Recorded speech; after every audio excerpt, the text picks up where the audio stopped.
Hi friends, welcome back to join to success YouTube channel. ಸ್ನೇಹಿತರೆ, ಇದು ಸ್ಪರ್ಧಾತ್ಮಕ ಯುಗ. ಒಂದು ಸರ್ಕಾರಿ ಕೆಲಸ ತಗೊಳ್ಳೋದು ಸುಲಭದ ಮಾತಲ್ಲ. ಗೌರ್ಮೆಂಟ್ ಜಾಬ್ ಅನ್ನೋದು ಕನಸಾಗಿರಬಾರದು, ಅದು ತಪಸ್ಸಾಗಿರಬೇಕು. ಯಾಕಂದರೆ ಸರ್ಕಾರಿ ಕೆಲಸ ತಗೊಳ್ಳೋದು ಅಂದರೆ ಹೂವಿನ ಹಾದಿಯಲ್ಲ, ಅದು ಮುಳ್ಳಿನ ದಾರಿಯಾಗಿರುತ್ತೆ.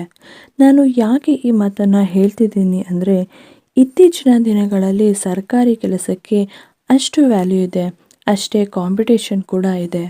ಸೊ ನೀವು ಯಾವುದೇ ಒಂದು ಗೌರ್ಮೆಂಟ್ ಜಾಬ್ ತಗೋಬೇಕು ಅಂದರೆ ಅದಕ್ಕೆ ಅದರದ್ದೇ ಆದ ಕೆಲವೊಂದಿಷ್ಟು ಮಾರ್ಗಸೂಚಿಗಳು ಇರ್ತವೆ. ನೀವು ಅದನ್ನು ಮಿಸ್ ಮಾಡದೆ ಫಾಲೋ ಕೂಡ ಮಾಡಬೇಕಾಗಿರುತ್ತೆ. ಹಾಗಾದರೆ ಏನು ಆ ಸಕ್ಸಸ್ಫುಲ್ ಮಾರ್ಗಗಳು ಅಂತ ನಾನು ಈ ವಿಡಿಯೋದಲ್ಲಿ ನಿಮಗೆ ತಿಳಿಸ್ಕೊಡ್ತೀನಿ. ಸೊ ವಿಡಿಯೋನ ಸ್ಕಿಪ್ ಮಾಡದೆ ಕೊನೆವರೆಗೂ ನೋಡಿ. ಅದಕ್ಕೂ ಮುಂಚೆ ಯಾರಾದರೂ ಹೊಸದಾಗಿ ನನ್ನ ಚಾನಲ್ಗೆ ಭೇಟಿ ನೀಡಿದರೆ, ಹಾಗೆ ಯಾರಾದರೂ ಸಬ್ಸ್ಕ್ರೈಬ್ ಆಗದೆ ಈ ವಿಡಿಯೋನ ನೋಡ್ತಾ ಇದ್ದರೆ ಈ ಕೂಡಲೇ ಸಬ್ಸ್ಕ್ರೈಬ್ ಮಾಡ್ಕೊಳ್ಳಿ. ಹಾಗೆ ಪಕ್ಕದಲ್ಲೇ ಇರುವಂತಹ ಬೆಲ್ ಬಟನ್ ಮೇಲೆ ಪ್ರೆಸ್ ಮಾಡಿ. ಬನ್ನಿ, ಆ ಸಕ್ಸಸ್ಫುಲ್ ಮಾರ್ಗಗಳು ಯಾವ್ಯಾವುದು ಅಂತ ನೋಡ್ತಾ ಹೋಗೋಣ. ಮೊದಲನೆಯದು ಪಠ್ಯಕ್ರಮ ಮತ್ತು ಪರೀಕ್ಷೆಯ ಮಾದರಿಯನ್ನು ಅರ್ಥ ಮಾಡಿಕೊಳ್ಳುವುದು. ಅಂದರೆ ನೀವು ಯಾವುದೇ ಒಂದು ಎಕ್ಸಾಮ್ಗೆ ಪ್ರಿಪೇರ್ ಆಗ್ತಾ ಇದ್ದೀರಾ ಅಂದರೆ ಮೊದಲನೆಯದಾಗಿ ಅದರ ಕಂಪ್ಲೀಟ್ ಸಿಲಬಸ್ಸು ಮತ್ತು ಅದರ ಪ್ಯಾಟ್ರನ್ ಯಾವ ರೀತಿ ಇರುತ್ತೆ ಅಂತ ತಿಳ್ಕೊಬೇಕಾಗಿರುತ್ತೆ. ಫಾರ್ ಎಕ್ಸಾಂಪಲ್, ಈಗ ನೀವು KAS ತಗೊಂಡ್ರೆ ಅದರಲ್ಲಿ 2 ಪೇಪರ್ಗಳು ಬರುತ್ತೆ. ಅಂದರೆ ಇದು ಪ್ರಿಲಿಮ್ಸ್ ಇರುತ್ತೆ, ಮೇನ್ಸ್ ಇರುತ್ತೆ, ಹಾಗೆ ಇಂಟರ್ವ್ಯೂ ಕೂಡ ಇರುತ್ತೆ. ಸೊ ಪ್ರಿಲಿಮ್ಸ್ನಲ್ಲಿ 2 ಪೇಪರ್ ಬರುತ್ತೆ. 2 ಪೇಪರ್ನಲ್ಲಿ 100 ಪ್ರಶ್ನೆಗಳಿದ್ದು 200 ಅಂಕಗಳಿಗೆ, ಒಟ್ಟು 400 ಅಂಕಗಳಿಗೆ ಅದು ಪರೀಕ್ಷೆ ನಡೆಯುತ್ತೆ ಅಲ್ವಾ. ಇದಕ್ಕೆ ಎಷ್ಟೆಷ್ಟು ಟೈಮ್ ಇರುತ್ತೆ ಅಂದರೆ ಎರಡಕ್ಕೂ ಕೂಡ 2 ಅವರ್ ಟೈಮು ಇರುವಂತಹದ್ದು. ಈ ರೀತಿ ನೀವು ಈಗ ಫಾರ್ ಎಕ್ಸಾಂಪಲ್ ಇನ್ನೊಂದು ನೋಡೋದಾದರೆ ಪಿ ಡಿ ಒನಲ್ಲೂ ಕೂಡ 2 ಪೇಪರ್ ಇರುತ್ತೆ. ಒಂದು 1.5 ಗಂಟೆಗಳಿರುತ್ತೆ, ಇನ್ನೊಂದು 2 ಗಂಟೆಗಳಿರುತ್ತೆ. 2 ಕೂಡ 100 ಅಂಕದ ಪ್ರಶ್ನೆ ಪತ್ರಿಕೆಗಳಾಗಿರುತ್ತೆ. ಸೊ ಈ ರೀತಿ ನೀವು ಯಾವ ಪರೀಕ್ಷೆಗೆ ನೀವು ತಯಾರಿಯನ್ನು ನಡೆಸ್ತಾ ಇದ್ದೀರಾ, ಆ ಪರೀಕ್ಷೆಯ ಕಂಪ್ಲೀಟ್ ಸಿಲಬಸ್ಸು ಮತ್ತು ಎಷ್ಟು ಮಾರ್ಕ್ಸ್ ಇರುತ್ತೆ, ಅದರ ಟೈಮ್ ಎಷ್ಟಿರುತ್ತೆ ಅಂತ ನೀವು ಮೊದಲನೇದಾಗಿ ತಿಳ್ಕೊಬೇಕಾಗಿರುತ್ತೆ. ಇದು ಫಸ್ಟ್ ಪಾಯಿಂಟ್ ಆಗಿರುತ್ತೆ. ಇನ್ನು ಸೆಕೆಂಡ್ ಪಾಯಿಂಟ್ನ ನೋಡೋದಾದರೆ ಅಧ್ಯಯನ ಯೋಜನೆಯನ್ನು ರಚಿಸುವುದು. ಅಂತಂದರೆ ಸ್ಟಡಿ ಪ್ಲ್ಯಾನಿಂಗನ್ನು ನೀವು ಫಸ್ಟು ಮಾಡ್ಕೋಬೇಕಾಗಿರುತ್ತೆ. ಈಗ ನೀವು ಯಾವ ಪರೀಕ್ಷೆಗೆ ಓದ್ತಾ ಇದ್ದೀರಾ ಅಂತ ತಿಳ್ಕೊಂಡಾಯ್ತು, ಅದರ ಸಿಲಬಸ್ ತಿಳ್ಕೊಂಡಾಯ್ತಲ್ವ. ಸೊ ನೀವು ಆ ಸಿಲಬಸ್ಸನ್ನು ಡಿವೈಡ್ ಮಾಡ್ಕೋಬೇಕು. ಡಿವೈಡ್ ಮಾಡಿಕೊಂಡು ಎಷ್ಟು ದಿನ ಸಿಗುತ್ತೆ ನಿಮಗೆ, ಈ ದಿನ ನೀವು ಯಾವಾಗ ಓದೋಕ್ಕೆ ಸ್ಟಾರ್ಟ್ ಮಾಡ್ತೀರಾ ಆವಾಗಿಂದ ನಿಮಗೆ ಎಕ್ಸಾಮ್ವರೆಗೆ ಎಷ್ಟು ದಿನಗಳು ಸಿಗುತ್ತೆ ಅಂತ ಇಟ್ಕೊಂಡು ಈ ಸಿಲಬಸ್ ಪ್ರಕಾರ ಇಂತಿಂಥ ಸಬ್ಜೆಕ್ಟ್ಸ್ಗೆ ಇಷ್ಟಿಷ್ಟು ದಿನ ಅಂತ ನೀವು ಒಂದು ಕಂಪ್ಲೀಟ್ ಪ್ಲ್ಯಾನಿಂಗ್ ಮಾಡ್ಕೋಬೇಕು. Study planning is the most important in every competitive exam ಅಂತಲೇ ಹೇಳ್ಬೋದು. ಸೊ ನೀವು ಇದಕ್ಕೆ ಪ್ಲ್ಯಾನಿಂಗ್ ಮಾಡಿಕೊಂಡು ಪ್ರತಿಯೊಂದು ವಿಭಾಗಕ್ಕೂ ಇಂತಿಷ್ಟು ಟೈಮು ಅಂತ ಕೊಡಬೇಕಾಗತ್ತೆ. ಇಂತಿಷ್ಟು ಟೈಮ್ ಅಂತ ನಿಗದಿ ಮಾಡಿಕೊಂಡು ನೀವು ಎಲ್ಲ ಸಿಲಬಸ್ನ ಕೂಡ ಕಂಪ್ಲೀಟ್ ಮಾಡಬೇಕಾಗಿರುತ್ತೆ. ಇದು 2ನೆಯ ಟಿಪ್ ಆಗಿರುತ್ತೆ. ಇನ್ನು 3ನೇದು ಏನು ಅಂತ ನೋಡೋದಾದರೆ ಅದು ಹಿಂದಿನ ವರ್ಷದ ಪ್ರಶ್ನೆ ಪತ್ರಿಕೆಗಳನ್ನು ಪರಿಹರಿಸುವುದು. ಇದಂತೂ ಮೋಸ್ಟ್ ಇಂಪಾರ್ಟೆಂಟ್ ಅಂತಲೇ ಹೇಳ್ಬೋದು. ಏಕೆಂದರೆ ನೀವು ಯಾವುದೇ ಕಾಂಪಿಟೇಟಿವ್ ಎಕ್ಸಾಮನ್ನು ಬರೀರಿ, ನೀವು ಹಿಂದಿನ ವರ್ಷದ ಪ್ರಶ್ನೆ ಪತ್ರಿಕೆಗಳನ್ನು ಪರಿಹರಿಸಲೇಬೇಕು. ಯಾಕಂತಂದರೆ ನೀವು ಪ್ರಶ್ನೆ ಪತ್ರಿಕೆಯನ್ನು ಪರಿಹಾರ ಮಾಡೋದ್ರಿಂದ, ಸಾಲ್ವ್ ಮಾಡೋದ್ರಿಂದ ನಿಮಗೆ ಒಂದು ಕಂಪ್ಲೀಟ್ ಬ್ಲೂ ಪ್ರಿಂಟ್ ಸಿಗ್ತಾ ಹೋಗುತ್ತೆ. ಅಂದರೆ ಯಾವ ಭಾಗದಿಂದ ಎಷ್ಟೆಷ್ಟು ಪ್ರಶ್ನೆಗಳನ್ನು ಕೇಳಿದ್ದಾರೆ. ಫಾರ್ ಎಕ್ಸಾಂಪಲ್ ಹಿಸ್ಟ್ರಿಯನ್ನು ತಗೊಂಡ್ರೆ ಅದರಲ್ಲಿ ಮಾಡರ್ನ್ ಹಿಸ್ಟ್ರಿಯಲ್ಲಿ ಎಷ್ಟು ಕ್ವಶನ್ಸ್ನ ಕೇಳಿದ್ದಾರೆ. ಇನ್ನು ಜಿಯೋಗ್ರಫಿನ ತಗೊಂಡ್ರೆ ಯಾವುದು ಇಂಡಿಯನ್ ಜಿಯೋಗ್ರಫಿಲಿ ಎಷ್ಟು ಪ್ರಶ್ನೆಗಳನ್ನು ಕೇಳ್ತಾರೆ, ಕರ್ನಾಟಕ ಜಿಯೋಗ್ರಫಿನಲ್ಲಿ ಎಷ್ಟು ಪ್ರಶ್ನೆಗಳನ್ನು ಕೇಳ್ತಾರೆ, ಸೈನ್ಸ್ ತೊಗೊಂಡ್ರೆ ಬಯಾಲಜಿನಲ್ಲಿ ಎಷ್ಟು ಪ್ರಶ್ನೆಗಳನ್ನು ಕೇಳ್ತಾರೆ, ಕೆಮಿಸ್ಟ್ರಿನಲ್ಲಿ ಎಷ್ಟು ಪ್ರಶ್ನೆಗಳನ್ನು ಕೇಳ್ತಾರೆ. ಈ ರೀತಿ ನಿಮಗೆ ಒಂದು ಬ್ಲೂ ಪ್ರಿಂಟ್ ಸಿಗ್ತಾ ಹೋಗುತ್ತೆ. ಇದ್ರ ಜೊತೆಗೆ ನಿಮಗೆ ಹಿಂದಿನ ವರ್ಷದ ಪ್ರಶ್ನೆ ಪತ್ರಿಕೆಯನ್ನು ಸಾಲ್ವ್ ಮಾಡೋದ್ರಿಂದ ಟೈಮ್ ಮ್ಯಾನೇಜ್ಮೆಂಟ್ ಗೊತ್ತಾಗುತ್ತೆ. ಸೊ ನೀವು ಸಾಲ್ವ್ ಮಾಡ್ತಾ ಹೋದಾಗೆ ಯಾವ ಪ್ರಶ್ನೆಗೆ ಎಷ್ಟು ಟೈಮನ್ನು ಕೊಡಬೇಕು ಅನ್ನೋದು ಕೂಡ ನಿಮಗೆ ಅರ್ಥ ಆಗ್ತಾ ಹೋಗುತ್ತೆ. ಸೊ ಹಿಂದಿನ ವರ್ಷದ ಕ್ವಶನ್ಸ್ ಪೇಪರ್ಸ್ನ ಬಿಡಿಸೋದು ಕೂಡ ತುಂಬಾ ಇಂಪಾರ್ಟೆಂಟ್ ಆಗಿರುತ್ತೆ. ಹಾಗೆ ಮುಂದೆ ನೋಡ್ತಾ ಹೋದರೆ ಅಣುಕು ಪರೀಕ್ಷೆಗಳನ್ನು ಅಭ್ಯಾಸ ಮಾಡೋದು, ಅಂದರೆ ಮಾಡೆಲ್ ಟೆಸ್ಟನ್ನು ಅಟೆಂಡ್ ಮಾಡ್ತಾ ಹೋಗಬೇಕಾಗಿರುತ್ತೆ. ಇದು ತುಂಬ ಇಂಪಾರ್ಟೆಂಟ್ ಆಗಿರುತ್ತೆ. ಯಾಕಂದರೆ ನೀವು ಈ ರೀತಿ ಮಾಡೆಲ್ ಟೆಸ್ಟ್ನ ಅಟೆಂಡ್ ಮಾಡೋದ್ರಿಂದ ಮೇಯ್ನ್ ಫಸ್ಟ್ ಥಿಂಗ್ ಏನಂತಂದರೆ ಟೈಮ್ ಮ್ಯಾನೇಜ್ಮೆಂಟ್ ಬಗ್ಗೆ ನಿಮಗೆ ಗೊತ್ತಾಗುತ್ತೆ. ಯಾಕಂದರೆ ನೀವು ಪರೀಕ್ಷೆಯನ್ನು ಮಾಡೆಲ್ ಟೆಸ್ಟ್ನ ತಗೊಳ್ಳೋದ್ರಿಂದ ಯಾವ ಪ್ರಶ್ನೆಗಳಿಗೆ ಎಷ್ಟು ಟೈಮನ್ನು ಕೊಡಬೇಕು, ಇನ್ ಕೇಸ್ ಗೊತ್ತಿಲ್ಲದಿದ್ದಾಗ ಯಾವ ರೀತಿ ನೆಕ್ಸ್ಟ್ ಪ್ರಶ್ನೆಗೆ ಮೂವ್ ಆನ್ ಆಗಬೇಕು, ಮತ್ತು ಯಾವ ರೀತಿ ಅಧ್ಯಯನ ಮಾಡಿದ್ರೆ ನಿಮಗೆ ನೀವು ಯಾವ ರೀತಿ ಅಧ್ಯಯನ ಮಾಡಿದ್ದೀರಾ, ಅಂದರೆ ನೀವೀಗ ಯಾವುದೋ ಓದಿರ್ತೀರಾ, ಮಾಡೆಲ್ ಟೆಸ್ಟ್ ಮಾಡಿದಾಗ ಯಾವುದೋ ಕ್ವಶನ್ಸ್ನ ಕೊಟ್ಟಿರ್ತಾರೆ. ಸೊ ಆಗ ನೀವು ಟೆಸ್ಟನ್ನು ಅಟೆಂಡ್ ಮಾಡೋದ್ರಿಂದ ನೀವು ಓದಿರೋ ರೀತಿ ಸರಿಯಾಗಿದೆಯಾ ಅನ್ನೋವಂಥದ್ದು ಗೊತ್ತಾಗ್ತಾ ಹೋಗುತ್ತೆ. ಸೊ ನೀವು ಮಾಡೆಲ್ ಟೆಸ್ಟನ್ನು ತಗೊಳ್ಳೋದು ಕೂಡ ಪ್ರತಿಯೊಂದು ಕಾಂಪಿಟೇಟಿವ್ ಎಕ್ಸಾಮ್ಗೆ ತುಂಬಾ ಇಂಪಾರ್ಟೆಂಟ್ ಆಗಿರುತ್ತೆ. ನೆಕ್ಸ್ಟ್ ಒನ್ ಏನು ಅಂತ ಅಂದರೆ ನಿಮ್ಮ ವೇಗ ಮತ್ತು ನಿಖರತೆಯನ್ನು ಸುಧಾರಿಸುವಂತಹದ್ದು. ಏನು ನಿಮ್ಮ ವೇಗ ಮತ್ತು ನಿಖರತೆಯನ್ನು ಸುಧಾರಿಸುವಂಥದ್ದು ಅಂತ ಅಂದರೆ ನೀವು ಏನು ಸ್ಟಡಿ ಮಾಡ್ತೀರಾ ಅಲ್ವಾ, ಸೊ ಅದು ಕನ್ಸಿಸ್ಟೆನ್ಸಿ ಚೆನ್ನಾಗಿರಬೇಕು. ಯಾಕಂದರೆ ನೀವು ಒಂದು ವಾರ ಓದೋದು ಮತ್ತು ಒಂದು ವಾರ ಗ್ಯಾಪ್ ತೊಗೊಳ್ಳೋದು ಈ ರೀತಿ ಮಾಡಬಾರ್ದು. ನಿಮ್ಮ ಕನ್ಸಿಸ್ಟೆನ್ಸಿ ಮತ್ತು ಹಾರ್ಡ್ ವರ್ಕ್ ಅನ್ನುವಂಥದ್ದು ಕಂಟಿನ್ಯೂ ಆಗಿರಬೇಕು. ನೀವು ಎಲ್ಲೂ ಇದರ ಮಧ್ಯೆ ಬ್ರೇಕ್ ತೊಗೊಳ್ಳೇಬಾರ್ದು. ಸೊ ಇವೆರಡು ಇದ್ದರೆ ಈ ಸ್ಪರ್ಧಾತ್ಮಕ ಯುಗದಲ್ಲಿ ಕನ್ಸಿಸ್ಟೆನ್ಸಿ ಮತ್ತು ಹಾರ್ಡ್ ವರ್ಕ್ ಅನ್ನೋಂಥದ್ದು ತುಂಬಾ ಇಂಪಾರ್ಟೆಂಟ್ ರೋಲ್ನ ಪ್ಲೇ ಮಾಡುತ್ತೆ. ಸೊ ಹಾಗಾಗಿ ನೀವು ಕನ್ಸಿಸ್ಟೆನ್ಸಿಯಿಂದ ಡೈಲಿ ರೆಗ್ಯುಲರಾಗಿ ಓದಬೇಕಾಗುತ್ತೆ. ಹಾಗೆ ಹಾರ್ಡ್ ವರ್ಕ್ಸ್ ಜೊತೆಗೆ ಸ್ಮಾರ್ಟ್ ವರ್ಕ್ ಕೂಡ ಮಾಡಬೇಕಾಗಿರುತ್ತೆ. ಇದು ಕೂಡ ತುಂಬಾ ಇಂಪಾರ್ಟೆಂಟ್ ಆಗಿರುತ್ತೆ. ಇನ್ನು ನೆಕ್ಸ್ಟ್ ಏನಂತಂದರೆ ಪ್ರಚಲಿತ ವಿದ್ಯಮಾನಗಳೊಂದಿಗೆ ಅಪ್ಡೇಟ್ ಆಗಬೇಕಾಗುತ್ತೆ. ನೀವು ಪ್ರತಿದಿನ ಕಾಂಪಿಟೇಟಿವ್ ಎಕ್ಸಾಮ್ಗೆ ಪ್ರಿಪೇರ್ ಆಗ್ತಾ ಇದ್ದೀರಾ ಅಂತಂದರೆ ಪ್ರತಿದಿನ ಕೂಡ ನ್ಯೂಸ್ ಪೇಪರ್ನ ಓದಬೇಕಾಗತ್ತೆ. ನ್ಯೂಸ್ ಪೇಪರ್ನ ಓದುವಂತಹದ್ದು ಇದು ಬೇಸಿಕ್ ಥಿಂಗ್.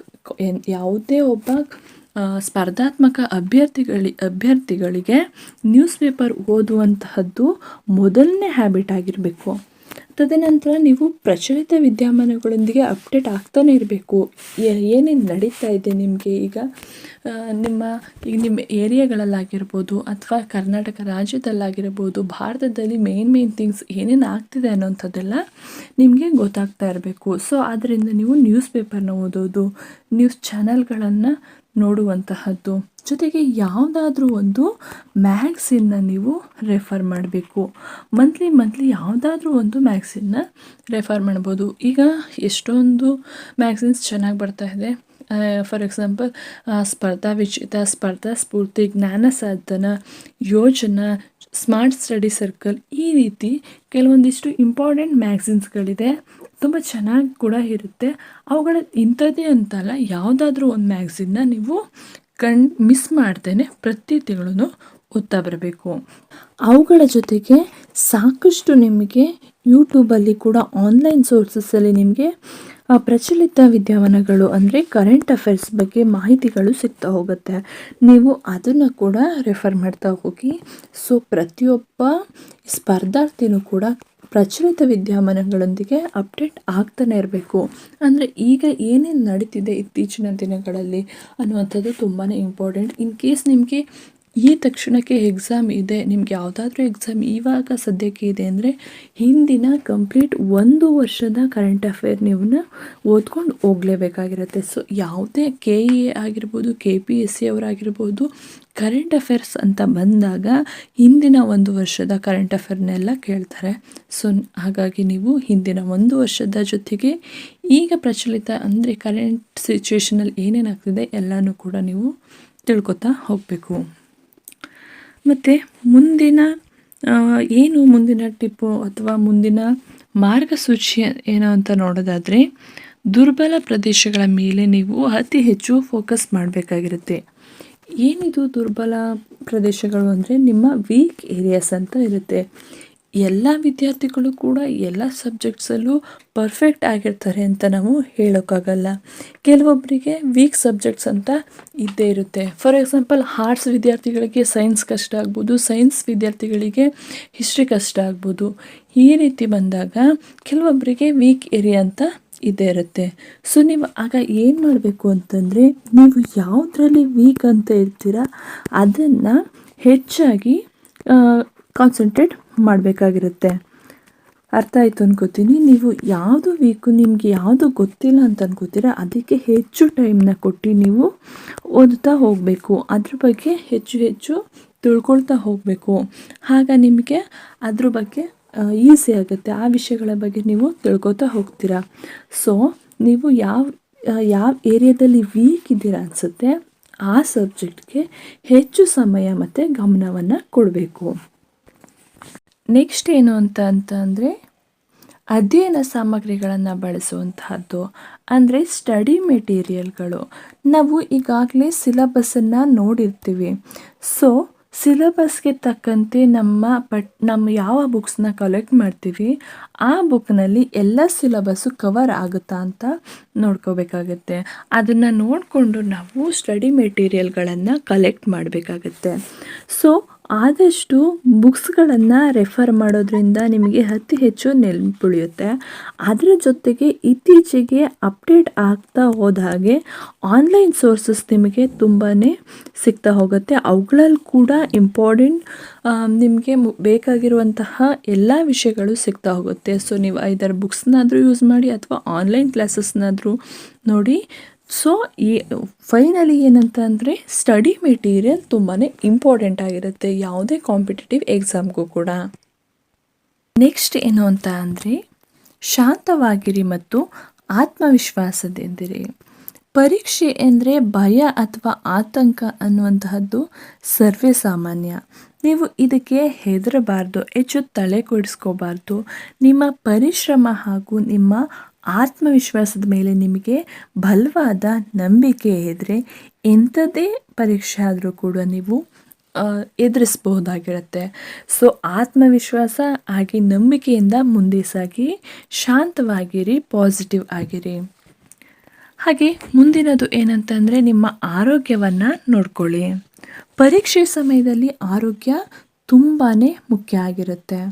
ಏಕೆಂದರೆ ಸಾಕಷ್ಟು ನಿದ್ದೆಯನ್ನು ಮಾಡಿ ನೀವು, ಹಾಗೆ ಆರೋಗ್ಯಕರ ಆಹಾರವನ್ನು ಸೇವನೆ ಮಾಡಿ, ಜೊತೆಗೆ ನಿಯಮಿತವಾಗಿ ವ್ಯಾಯಾಮವನ್ನು ಮಾಡಿ. ಏಕೆಂದರೆ ವ್ಯಾಯಾಮ ಅನ್ನುವಂತಹದ್ದು ನಿಮ್ಮ ಏಕಾಗ್ರತೆ ಮತ್ತು ನೀವು ಶಕ್ತಿಯುತವಾಗಿರಲು ಸಹಾಯ ಮಾಡುತ್ತೆ. ಸೊ ನಿಮ್ಮ ಆರೋಗ್ಯ ಕೂಡ ಸ್ಪರ್ಧಾತ್ಮಕ ಪರೀಕ್ಷೆ ದೃಷ್ಟಿಯಿಂದ ಇಂಪಾರ್ಟೆಂಟ್ ಆಗಿರುತ್ತೆ. ಏಕೆಂದರೆ ನೀವು ನಿದ್ದೆ ಮಾಡಿದಷ್ಟು ನಿಮಗೆ ಮೈಂಡ್ ರಿಲ್ಯಾಕ್ಸ್ ಆಗುತ್ತೆ, ನೀವು ಓದಿದ್ದು ನೆನ್ಪುಳಿತಾ ಹೋಗುತ್ತೆ. ನೀವು ಆರೋಗ್ಯಕರವಾಗಿದ್ದಷ್ಟು ಪರೀಕ್ಷೆಯಲ್ಲಿ ಆರಾಮಾಗಿ ಕೂತ್ಕೊಂಡು ಎಕ್ಸಾಮ್ ಬರೀಬಹುದಾಗಿರುತ್ತೆ. ಸೊ ವ್ಯಾಯಾಮ ಅನ್ನುವಂತಹದ್ದು ನಿಮ್ಮ ಏಕಾಗ್ರತೆಗೆ ತುಂಬಾ ಉಪಯೋಗವಾಗುವಂತಹದ್ದು. ಸೊ ನಿಮ್ಮ ಆರೋಗ್ಯ ಈ ಕಾಂಪಿಟೇಟಿವ್ ಎಕ್ಸಾಮ್ಗೂ ಕೂಡ ಹತ್ತಿರದ ಸಂಬಂಧವನ್ನು ಹೊಂದಿರುತ್ತೆ. ಸೊ ಆರೋಗ್ಯವನ್ನು ಚೆನ್ನಾಗಿ ನೋಡ್ಕೊಳ್ಳಿ. ಮತ್ತು ಮುಂದಿನದು ಏನಂದರೆ ಸಮಯ ನಿರ್ವಹಣೆ, ಟೈಮ್ ಮ್ಯಾನೇಜ್ಮೆಂಟ್ ಅನ್ನುವಂಥದ್ದು. ಇದನ್ನು ನಾನು ಯಾವಾಗ ಹೇಳ್ತಾ ಇದ್ದೀನಿ ಅಂತ ಅಂದರೆ ಪರೀಕ್ಷೆಯ ಸಮಯದಲ್ಲಿ ಸಮಯ ನಿರ್ವಹಣೆ ಅನ್ನುವಂತಹದ್ದು ಬಹಳ ಮುಖ್ಯ ಆಗಿರುತ್ತೆ. ನಿಮ್ಮ ಪ್ಲ್ಯಾನಿಂಗ್ ತುಂಬಾ ಮುಖ್ಯ. ಪರೀಕ್ಷೆಯಲ್ಲಿ ಆಲ್ಮೋಸ್ಟ್ ಎಲ್ಲ ಪ್ರಶ್ನೆಗಳನ್ನು ಅಟೆಂಡ್ ಮಾಡಲು ಪ್ರಯತ್ನಿಸಬೇಕಾಗಿರುತ್ತೆ. ಆದರೆ ನೀವು ಅಲ್ಲಿ ಒಂದೇ ಪ್ರಶ್ನೆಗೆ ಹೆಚ್ಚು ಟೈಮನ್ನು ವೇಸ್ಟ್ ಮಾಡಬಾರ್ದು. ನಿಮಗೆ ಇನ್ ಕೇಸ್ ಒಂದು ಪ್ರಶ್ನೆಯ ಬಗ್ಗೆ ಏನೂ ಗೊತ್ತಿಲ್ಲ ಅಂತಂದರೆ ಅಥವಾ ಗೊಂದಲ ಉಂಟಾದರೆ ನೀವು ನೆಕ್ಸ್ಟ್ ಪ್ರಶ್ನೆಗೆ ಮೂವ್ ಆನ್ ಆಗುವಂಥದ್ದು ತುಂಬಾ ಒಳ್ಳೆಯದು. ಇದು ಕೂಡ ಪ್ರತಿಯೊಬ್ಬ ಸ್ಪರ್ಧಾರ್ಥಿ ತಿಳ್ಕೊಳ್ಬೇಕಾದಂತಹ ವಿಷಯ ಆಗಿರುತ್ತೆ. ಹಾಗೆ ಮುಂದಿನದು ಏನಂತಂದರೆ ಸಕಾರಾತ್ಮಕ ಮನೋಭಾವವನ್ನು ಬೆಳೆಸಿಕೊಳ್ಳಿ. Positive mindset is most important ಅಂತಲೇ ಹೇಳ್ಬಹುದು. ಏಕೆಂದರೆ ಯಾವಾಗಲೂ ಪಾಸಿಟಿವ್ ಆಗಿರಬೇಕಾಗಿರುತ್ತೆ. ನನ್ನ ಕೈಲಿ ಆಗುತ್ತಾ, ನಾನು ಈ ಪರೀಕ್ಷೆನ ಪಾಸ್ ಮಾಡಿ ಸೆಲೆಕ್ಟ್ ಆಗ್ತೀನಾ ಅನ್ನೋ ಗೊಂದಲನೇ ಬೇಡ. ಯಾಕಂದರೆ ನೀವು ಪಾಸಿಟಿವ್ ಆಗಿ ಇದ್ದರೆ ನಿಮ್ಮ ಅರ್ಧ ಗುರಿ ತಲುಪದಂತೆಯೇ. ಸೊ ಯಾವಾಗಲೂ ಪಾಸಿಟಿವ್ ಆಗಿ ಇರಬೇಕಾಗತ್ತೆ. ಸೊ ಫೈನಲಿ ನಾನು ನಿಮಗೆ ಏನು ಹೇಳೋದಕ್ಕೆ ಇಷ್ಟಪಡ್ತೀನಿ ಅಂತಂದರೆ, ಯಾವುದೇ ಹುದ್ದೆಯನ್ನು ಪಡಿಬೇಕು ಅಂತಂದರೆ ನೀವು ಅದಕ್ಕೆ ಕಠಿಣ ಪರಿಶ್ರಮ, ಸಮರ್ಪಣೆ ಮತ್ತು ಸರಿಯಾದ ಯೋಜನೆ ತುಂಬಾ ಮುಖ್ಯ. ಸೊ ನೀವು ಯಾವಾಗಲೂ ಆತ್ಮವಿಶ್ವಾಸದಿಂದ ಇರಿ, ಪಾಸಿಟಿವ್ ಆಗಿರಿ, ನಿಮ್ಮ ಗುರಿಯತ್ತ ಕೆಲಸ ಮಾಡ್ತಾ ಇರಿ. ಪರಿಶ್ರಮ ಮತ್ತು ಕನ್ಸಿಸ್ಟೆನ್ಸಿ ಇದ್ದರೆ ನೀವು ಖಂಡಿತವಾಗಿಯೂ ಸ್ಪರ್ಧಾತ್ಮಕ ಪರೀಕ್ಷೆಯಲ್ಲಿ ಯಶಸ್ವಿ ಆಗ್ತೀರಿ ಅಂತ ಹೇಳ್ತಾ ಈ ವಿಡಿಯೋನ ಇಲ್ಲಿಗೆ ಮುಕ್ತಾಯ ಮಾಡ್ತಾ ಇದ್ದೀನಿ. ಈ ವಿಡಿಯೋ ಯಾರಿಗೆಲ್ಲ ಇಷ್ಟ ಆಗಿದೆ ಈ ಕೂಡಲೇ ಲೈಕ್ ಮಾಡಿ, ಹಾಗೆ ಇನ್ನು ಯಾರಾದರೂ ನಮ್ಮ ಚಾನಲ್ಗೆ ಸಬ್ಸ್ಕ್ರೈಬ್ ಆಗದೆ ನೋಡ್ತಾ ಇದ್ದರೆ ಈ ಕೂಡಲೇ ಸಬ್ಸ್ಕ್ರೈಬ್ ಮಾಡ್ಕೊಳ್ಳಿ. ಹಾಗೆ ನಿಮ್ಮ ಸ್ನೇಹಿತರ ಜೊತೆ ಈ ವಿಡಿಯೋವನ್ನು ಶೇರ್ ಮಾಡಿ. ಎಲ್ಲರಿಗೂ ಧನ್ಯವಾದಗಳು.